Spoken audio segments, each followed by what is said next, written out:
अस्सलाम वालेकुम everyone. Second year class chemistry में chapter number 4 nomenclature of the organic compound, जिसमें आज हम डिस्कस करेंगे nomenclature of the amine group के हिसाब से। प्रीवियस में हमने nomenclature of the alkane, alkene, alkyne, उसके बाद अल्काइल हैलाइड्स का देखा है, डिस्कस किया है। अगर वो आपने नहीं देखे तो आप पहले वो देखें, क्योंकि ये लेक्चर्स काफ़ी ज़्यादा नॉलेजेबल और इम्पॉर्टेंट्स होते हैं। अब देखिए nomenclature of the amine group का। अमाइन ग्रुप हम किसको कहते हैं?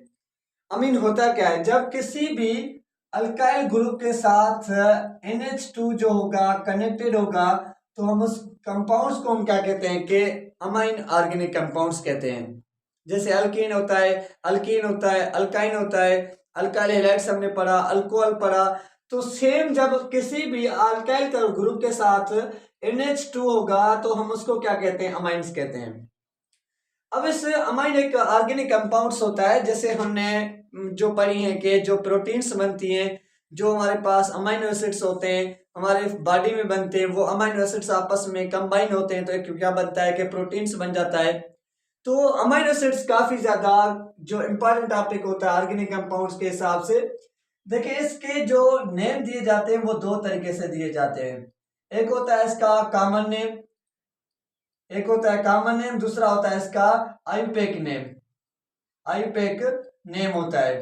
अब what is the common name? Common name हम किसको कहते हैं? देखिए मैंने एक यहाँ पे ये एक चेन बनाई है कि जब 1 कार्बन होगा तो हम उसको कहते हैं मिथ, 2 कार्बन्स होगा तो कहते हैं 3 कार्बन्स तो प्रोप, 4 कार्बन्स तो ब्यूट, 5 कार्बन्स होंगे तो पेंट, 6 कार्बन्स होंगे तो हेक्स, और 9 कार्बन्स होंगे तो नॉन कहते हैं, 10 कार्बन्स होते हैं तो डिक, अगर 11 तो अनडिक, बाइडिक, ट्राइडिक। तो इस तरीके से क्या होती है, सीरीज चलती है। उसके बाद अगर CH3 मिथाइल के साथ हमने यहाँ पे NH2 ग्रुप लगा दिया तो इसका नाम हो जाता है मिथाइल अमाइन। मिथाइल ये अमाइन हो जाता है। ये क्या होता है कि इसका एक कॉमन नेम होता है। मिथाइल अमाइन क्यों कह रहे हैं? क्योंकि मीथेन का फार्मूला होता है CH4।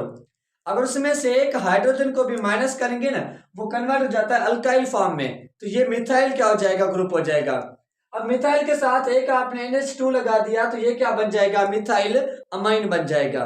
जैसे क्या होता है कि CH3 होता है और CH2 उसके साथ दूसरा, और यहाँ पे NH2 आप ग्रुप लगा दें तो ये क्या बन जाएगा, इथेन होता है C2H6, उसमें से एक हाइड्रोजन माइनस किया तो इथाइल बन गया। इथाइल के साथ एक अमीन ग्रुप लगा दिया तो ये क्या बन गया, इथाइल अमाइन बन गया। जैसे क्या होता है, अगर कार्बन के साथ यहाँ पे CH, यहाँ पे CH3 दूसरा लगाए और ये भी CH3 है, और यहाँ पे NH2 ग्रुप आपने लगा दिया और यहाँ पे क्या है, हाइड्रोजन है।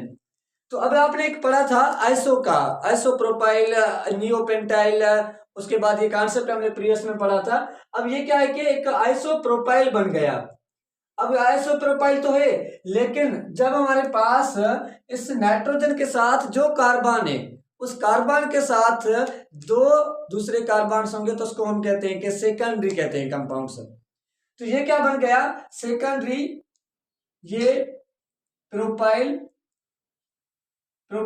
ये अमाइन ग्रुप हो जाएगा, ये नाम हो जाएगा। अगर यहाँ पे भी आप दूसरा CH3 लगाएंगे तो ये हटाना पड़ेगा, अब बन जाएगा टर्शरी अमाइन बन जाएगा। टर्शरी जो हमारे पास ब्यूटाइल अमाइन बन जाएगा, क्योंकि नाइट्रोजन के साथ जो कार्बन, उस कार्बन के साथ 4 क्या बन गए कि जो अल्काइल ग्रुप हमने अटैच कर दिए। तो ये होते हैं कॉमन नेम। उसके बाद हमारे पास दूसरा होता है आईयूपैक नेम। आईयूपैक का फुल फॉर्म क्या होता है कि इंटरनेशनल, ये national union pure applied and chemistry, ये इसका क्या होता है कि फुल फॉर्म होता है। International union applied pure chemistry एक ऑर्गेनाइजेशन है, वो ऑर्गेनाइजेशन है जो केमिस्ट्री पे वर्क करती है, जिन ऑर्गेनाइजेशन ने नॉमेनक्लेचर दिया था। ये एक जेनेवा में मीटिंग हुई थी जिसने रूल्स बनाए थे साइंटिस्ट ने कि आप कैसे ऑर्गेनिक कंपाउंड्स को नाम दे सकते हैं। अब फर्स्ट रूल क्या होता है इनका? फर्स्ट रूल होता है कि select the longest carbon chain, select the longest carbon chain which are connected with which are connected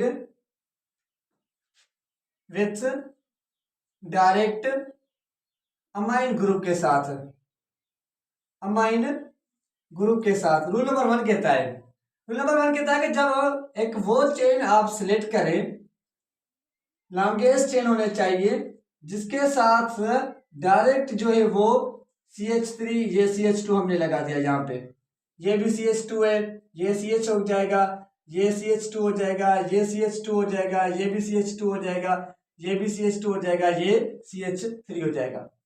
rule number 1 कहता है कि आप सिलेक्ट करें लॉन्गेस्ट कार्बन चेन को जो carbon chain direct amine group के साथ कनेक्टेड है।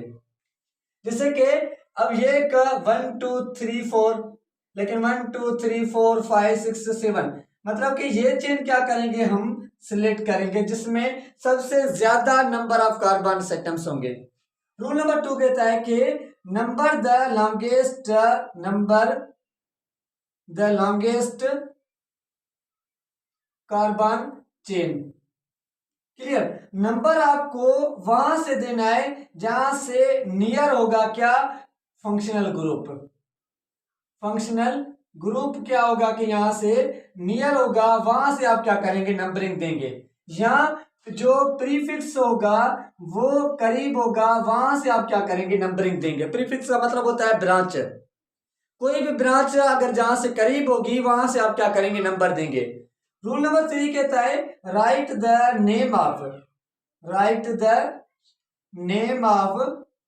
Of branch. आप ब्रांच का नाम लिखें, वो भी विथ अल्फाबेटिक ऑर्डर के साथ, विथ अल्फाबेटिक ऑर्डर के साथ क्या करना है कि आपको नाम लिखना है। उसके बाद रूल नंबर 4 कहता है कि आप चेन का नाम लिखें। अगर 2 अमीन है तो डायमीन यूज करेंगे, 3 अमाइड ग्रुप है किसी एक चेन के साथ ट्रायमीन यूज करेंगे, 4 अमीन है तो टेट्रामीन यूज करेंगे। उसके बाद जैसे इसको नाम देते हैं, चले यहां से 1, ये 2, ये 3 4 5 6 7 चेन है। 7 में यहाँ पे 2 क्या है कि ग्रुप लगे हुए हैं, कौन से, इथाइल के सेकंड कार्बन पे CH3 CH2। तो हमने पहले कहा कि right the name of branch, chain का नाम लिखें। पहले हम क्या करेंगे, इनका नाम लिखेंगे। ये 2 क्या हो जाएगा, इथाइल हो जाएगा, 2 कार्बन पे इथाइल तो हमने 2 इथाइल लिखा। उसके बाद कितने कार्बन की चेन है, 7 की है, तो ये हो जाएगा हेप्ट और AN। लास्ट में E जो है ना वो माइनस करके आप इसके साथ लिखें क्या, अमाइन, ये इसका नाम हो जाएगा। जैसे दूसरा ग्रुप बनाते हैं, CH3 हमने यहाँ पे लगा दिया, CH लगा दिया, यहाँ पे CH लगाया और यहाँ पे NH2 लगा दिया, और यहाँ पे भी क्या लगा दिया, NH2 लगा दिया। 2 अमाइन ग्रुप हमने लगाए। अब जहां से अमीन ग्रुप कनेक्टेड होगा वही हमारे पास चेन होगी। ये 1, ये 2, ये 3, ये 4 चेन बन गई। अब क्या होगा, एक अमाइन 1 पे, एक अमाइन 2 पे, टोटल कितने कार्बन से, 3 कार्बन से, तो ये हो जाएगा प्रोप और ये प्रोपेन। अब उसके साथ कितने अमीन है, 1 और 2 पे, तो ये 1, 2 डाई अमाइन ये नाम हो जाएगा। या 1 2 डाई प्रोपेन अमाइन, ये भी आप नाम दे सकते हैं कि 1 2 डाई प्रोपेन ये अमाइन क्या हो जाएगा, इसका नेम हो जाएगा। आप आसानी से नाम दे सकते हैं। तो ये क्या होता है कि एक नॉमेनक्लेचर होता है जो आप अमाइन ग्रुप के लिए यूज कर सकते हैं, कहीं पे भी किसी भी चेन के साथ लगा सकते हैं। दूसरा एग्जांपल हम करते हैं। दूसरा एग्जांपल कौन सा करते हैं कि ये आपने रूल्स लिख लिए तो आप मिटाएं, फिर चलो ठीक है आपको देते हैं। यहाँ पे लिखते हैं CH3 हमने यहाँ पे लगाया, ये CH लगाया और यहाँ पे डबल बॉन्ड्स, ये CH और यहाँ पे NH2 हमने लगा दिया। अब नंबरिंग यहाँ से 1 होगा, ये 2 होगा, ये 3 होगा। अब क्या हो जाएगा, ये 3 कार्बन से प्रोप पे, तो ये PROP प्रोप। अब 2 पे 1 कार्बन पे क्या है कि अमाइन, ये डबल बॉन्ड से, ये हो जाएगा 1 EN रखा। उसके बाद 1 क्या हो जाएगा, ये आपका अमाइन ग्रुप यहाँ पे लग जाएगा। ये आप आसानी से नाम दे सकते हैं। तो अगर यहाँ पे ब्रोमीन अटैच होगा तो ब्रोमो आप लिखेंगे, क्लोरीन लिखा होगा क्लोरो लिखेंगे, आयोडीन लिखा होगा आयोडो, ट्रिपल जो हमारे पास ट्रिपल बॉन्ड्स होगा तो उसके लिए 1 आइन लिखेंगे। तो सबसे ज्यादा आसान तरीका है नॉमेनक्लेचर जस्ट एक गेम है कि आप आसानी से नाम दे सकते हैं किसी भी ऑर्गेनिक कंपाउंड को। जस्ट आपको रूल्स के बारे में इंफॉर्मेशन होनी चाहिए, आपको नॉलेज होनी चाहिए, आपकी प्रैक्टिस होनी चाहिए। ऑर्गेनिक कंपाउंड्स एक क्या होते हैं, खेल होते हैं, ना रटाफिकेशंस, ना कोई दूसरी पैड्स। जस्ट आप मतलब कि एक को नाम दिया दूसरे को नाम देते जाएंगे। तो यहाँ पे हम लेक्चर को एंड करते हैं। इंशाल्लाह हम नेक्स्ट लेक्चर में डिस्कस करेंगे नॉमेनक्लेचर ऑफ द अल्कोहल्स का या दूसरी कंपाउंड्स का।